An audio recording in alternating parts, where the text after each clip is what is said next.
الرحيم لقد جاءكم رسول من أنفسكم عزيز عليه ما عنتم حريص عليكم بالمؤمنين رؤوف رحيم فإن تولوا فقل حسبي الله لا إله إلا هو عليه توكلت وهو رب العرش العظيم صدق الله المولانا العظيم প্রশংসা জ্ঞাপন করেছি সেই মহান আল্লাহর দরবারে যিনি আমাদের বসার মতো তৌফিক দিয়েছেন। সকলে বলুন আলহামদুলিল্লাহ। দরুদ ও সালাম সেই বিশ্ব নবী সাল্লাল্লাহু আলাইহি ওয়াসাল্লামের দরবারে অসংখ্যবার দরুদ ও সালাম। সকলে বলুন সাল্লাল্লাহু আলাইহি ওয়াসাল্লাম। তো ভাই ইতিহাসেরই আপনারা একাধিক বক্তার মুখ থেকে গুরুত্বপূর্ণ আলোচনা শুনছিলেন। আমি আপনাদের কাছে কিছু কথা আলোচনা করার নিয়ত নিয়েই বলছি। মহান আল্লাহ আমাদের সকলকে আমল করার তৌফিক দিন। সকলে বলুন আমিন। আল্লাহ বান্দা মনে রাখুন, নবী মুহাম্মদ রাসূলুল্লাহ সাল্লাল্লাহু আলাইহি ওয়াসাল্লামকে যখন মিরাজ শরীফে নিয়ে যাওয়া হলো,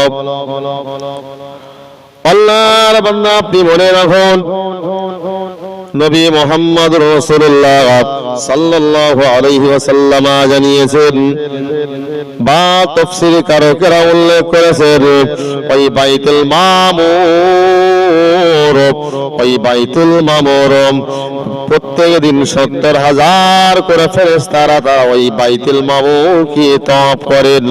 ওই ৭০,০০০ ফেরেশতারা ওই বাইতুল মামুর তওয়াফ করেন। কিন্তু যে ৭০,০০০ ফেরেশতারা যদি একদিন যায়, একদিন ৭০,০০০ ফেরেশতারা ওই বাইতুল মামুর তওয়াফ করবে, তারা ওই ওখান থেকে শুরু করে আর কিয়ামত পর্যন্ত আর দ্বিতীয়বার তওয়াফ করার সুযোগ তারা আর পাবে না। জোরে বলুন সুবহানাল্লাহ। ৭০,০০০ ফেরেশতা ওই বাইতুল মামুর প্রত্যেক দিন ৭০,০০০ করে ফেরেশতা ওই বাইতুল মামুর তওয়াফ করেন। যারা ওই একবার তওয়াফ করেছে, ওই ৭০,০০০ ফেরেশতা দ্বিতীয়বার তওয়াফ করার সময় সুযোগ পাবে না। তাহলে আল্লাহর ফেরেশতা কম আছে বলে মনে হয়?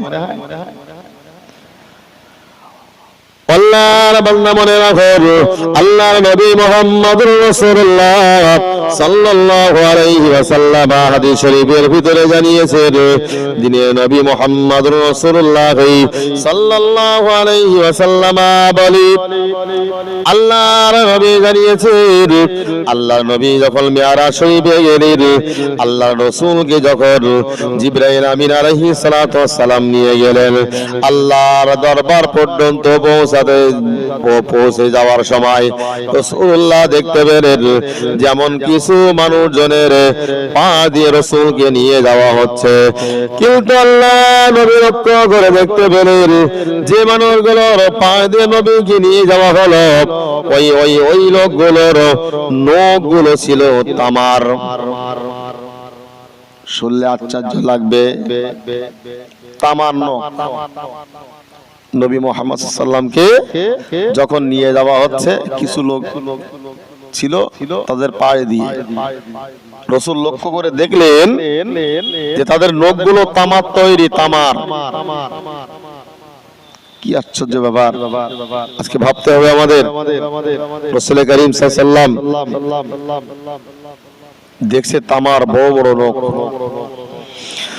আল্লাহ বান্দা মনে রাখুন, নবী মুহাম্মদ রাসূলুল্লাহ সাল্লাল্লাহু আলাইহি ওয়াসাল্লাম যখন ওই বড় বড় তামার নখগুলো মানুষদের হাতে দেখতে পেলেন, প্রতিদিনের নবী মুহাম্মদ রাসূলুল্লাহ সাল্লাল্লাহু আলাইহি ওয়াসাল্লাম আবার এটাও লক্ষ্য করে দেখতে পেলেন তারা ওই তামার নখগুলো দিয়ে যেন তাদের মুখের মাংস আর বুকের মাংসগুলো তারা খুব খুঁচিয়ে খুঁচিয়ে এমনি করে ছিঁড়ে ফেলছে। আল্লাহ নবী মুহাম্মদুর রাসূলুল্লাহ সাল্লাল্লাহু আলাইহি ওয়াসাল্লাম জিজ্ঞাসা করলেন, ও ভাই জিবরাইল, এরা কারা যারা তাদের ওই তামার তৈরি নখ দিয়ে যারা নিজের মুখের মাংসগুলো এবং বুকের মাংসগুলো চামড়াগুলো যারা খুঁজে ছিঁড়ে নিচ্ছে, এরা কারা? হযরত জিবরাইল বললেন, ইয়া রাসূলুল্লাহ, ইয়া হাবিবাল্লাহ, হুজুর, এরাই হলো তারা যারা পৃথিবীর জমিনে, এরাই হলো ওই সমস্ত ব্যক্তিরা যারা পৃথিবীর জমিনে যারা গীবত করত, চগলখড়ি করত, মুনাফিকি করত।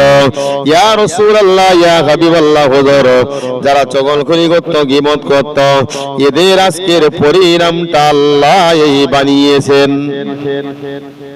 গীবত করা, চগলখড়ি করা, মুনাফিকরা, এরা হলো কত খতরনাক এরা। আর মুনাফিকরা তো এরা ইসলামের চরম দুশমন। আল্লাহর বান্দা মনে রাখুন, নবী মুহাম্মদ রাসূলুল্লাহ সাল্লাল্লাহু আলাইহি ওয়াসাল্লাম কে যখন জমি আসমান জমির সব কিছুকে আল্লাহর নবী কি ভ্রমণ করালে। আল্লাহর বান্দা আপনি মনে রাখুন, নবী মুহাম্মদ রাসূলুল্লাহ সাল্লাল্লাহু আলাইহি ওয়াসাল্লাম একদল মানুষদেরকে দেখতে পেলে একটা জাহান্নামে দরজা নবী আমার মুখি ঝুঁকি মেরে লক্ষ্য করে দেখলেন, সেই জাহান্নামের ভিতরে একদল মানুষ, তাদের পেটগুলো এক একটা ঘরের মতো বড়। তাদের পেটগুলো এক একটা ঘরের মতো বড়। ভাবতে পারেন, এক একটা ঘর 10 বাই 12 ফুট লম্বা হয়, কোন কোন ঘর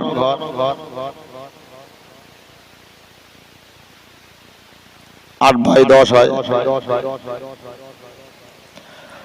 আল্লাহ বান্দা মনে রাখুন, ও ইমানদার দিলদার মুসলমানেরা, ঠান্ডা মাথায় কথাগুলো মাথায় রাখুন।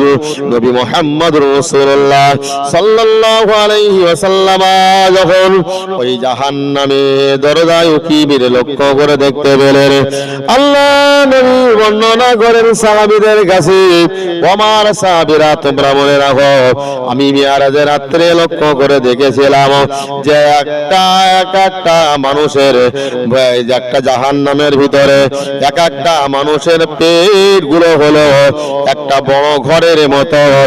আমি লক্ষ্য করে দেখতে পেলাম সেই ঘরের মতো বড় বড় পেটের ভিতরে বড় বড় সাপ গুলো তাদের পেটের নাড়ি ভুড়ো গুলো তারা ছিঁড়ে ছিঁড়ে খাচ্ছে।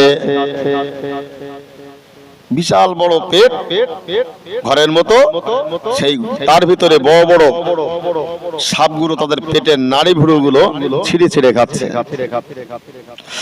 আল্লাহর বান্দা মনে রাখুন, দিনের নবী মুহাম্মদ রাসূলুল্লাহ সাল্লাল্লাহু আলাইহি ওয়াসাল্লাম বলেন, ও আমার সাহাবীরা তোমরা মনে রাখো, ওই সাপগুলো তাদের নাড়ি ভুড়োগুলো ছিঁড়ে ছিঁড়ে খেতে শুরু করল।